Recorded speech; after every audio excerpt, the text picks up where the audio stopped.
Hello, hello. What is up, everybody? My name is Mike Brown, aka Review King MB, and Child's Play, the remake, has been released, and so now I feel pretty up to talking about spoilers.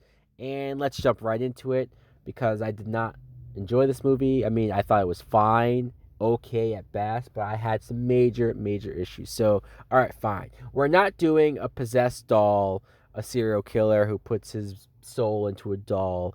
I thought that premise was very interesting. This time around, you see at the factory, the Asian factory, that this doll is being made. One of the guys is just being bullied and picked on for really no reason. I mean, I don't know the context of this. I don't know why his boss is such an a-hole and bossing him around, pushing him around. I don't know why you would talk to anyone like this when you basically tell them, hey, after you make this one doll, you're fired and you're gone. Wouldn't you just fire them right there on the spot? Why are you having them finish their shift, finish their day? Is it a surprise that he would make some switches, make some changes, and F with this company, create a malfunctioning doll that's going to probably sink this company down the toilet?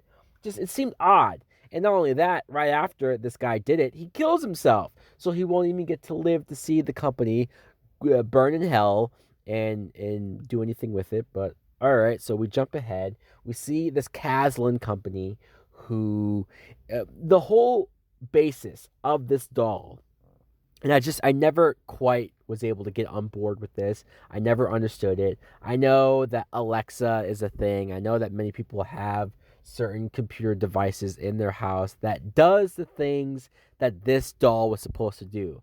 I just don't understand why a company and how it would be this successful.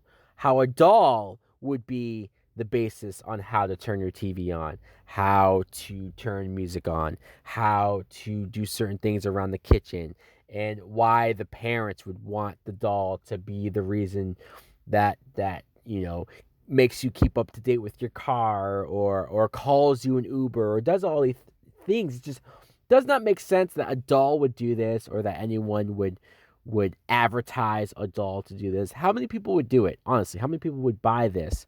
A doll that changes the channel for you. The montage of Chucky doing this in every home seemed idiotic to me and just never this would never work. This company would never see a sale, let's be honest. And uh, the functions that this doll has, it would be way too expensive for as many families as they're trying to make it seem would have it.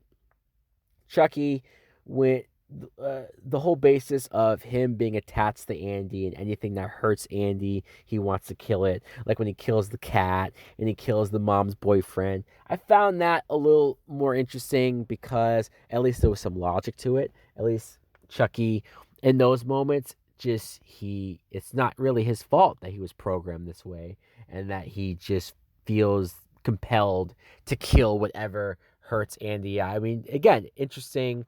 He kills the boyfriend who you find out is married to someone else. And so, yeah, I guess in that way he deserved to die, right? And then the maintenance guy or whoever he is at this apartment building, he's a creepy guy, looks like Jack Black, and he has secret cameras everywhere. He's spying on people and he's being ultra weird, like over the top weird.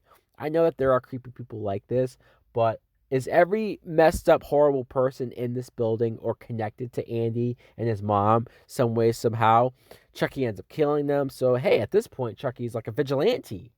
It wasn't until Chucky killed Brian Tyree Henry's mother in the film that's where I said, "All right, fuck you, Chucky. That was messed up, horrible. She was a character who was likable and did not deserve to die." I think that was the point of the movie, is that we are supposed to have fun and that we are supposed to like Chucky until that moment happens, and then you could tell that Chucky is gone too far. There was a few scenes setting up these other kids who Andy becomes friends with, and they created this Stranger Things or the Loser Club type vibe. And a part of me liked it because it was different and it was a different aspect of it. But I'm glad they didn't lean too hard into it because it would have felt too derivative. It would have felt like something that we've seen countless times again because of the popularity of Stranger Things. Now, everybody wants to have a horror thing that has young kids saving the day. So, yeah, the girl was a badass in the group, and yeah, some of the kids had their moments, but I liked that ultimately it was Andy who went in there and faced Chucky one on one. There was even a point where Andy ended up fighting the black kid in the group, and I don't know if I was supposed to like the black kid or dislike him. I ended up disliking him, and they had scenes where he seemed like he was just an absolute dick until the very, very, very end. So, not enough character development there with some of the other characters for me to attach myself or latch on to them. And then this is where I thought the movie shit the bed. I mean, for the most part, I thought, okay, the movie's fine. The movie is tolerable. The movie's watchable. It even has a few jokes in there here and there that I found funny or that I found myself being amused by and able to go along with. Some leaps in logic, sure, and the whole creation and basis of Chucky in general by this company is just dumb, very, very dumb, probably one of the dumbest things of the movie.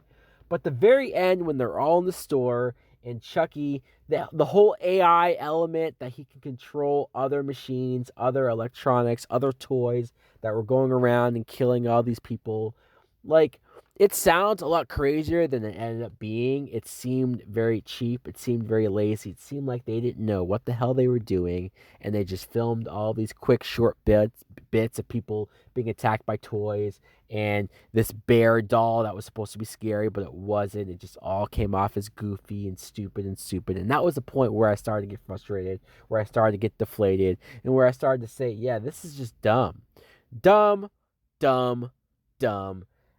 Andy's mom, Aubrey Plaza, gets caught by Chucky, which I wonder how the hell he was able to tie her up and almost create a saw trap for her, but he did. And so Andy had to go and save her. That was all fine, I guess.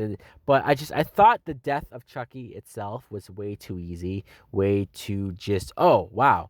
I mean, I don't even want to compare it to the original, because in the original, Chucky was damn near unstoppable, and he was burned and charred up and still coming after them. That was scary as hell. But this was just, oh, he gets shot, he gets his head ripped off, and then hidey ho, ha ha ha. Look, maybe I'm being too harsh. Maybe I'm being too nitpicky because of my love of the original. I admit that. That could be very, very possible, but I also can't pretend like those feelings aren't there. I also can't pretend like a lot of these things, a lot of these choices, a lot of these moments, a lot of these scenes, a lot of this writing, I thought was lazy. I thought was generic. I thought was nothing special. I thought was nothing to run home about. I've seen many more horror remakes that were so much better. And I think when you're able to outdo the original, that's where I love a remake. That's where I say, okay, fine. That's why you were created. That's why you're here. That's why I'm willing to watch you over the original. And this movie came nowhere near close to fulfilling that. And so that's why ultimately, yeah, I didn't hate the movie. Yeah, I don't even know if it's going to make my worst of list. We'll have to see how the rest of the year pans out. But as it stands right now, it exists. It's there. It's harmless. It's a time waster. But since it's not better than the original, I do think that makes it a failure in so many ways. So, guys, spoiler time here. Let me know in the comments below, what did you think of Child's Play? Did you like it? Did you love it? What's some of your favorite scenes? What was the moment in the story? Or what scene do you hate the most? If you do hate it, thanks for watching. Like, comment, subscribe. Later!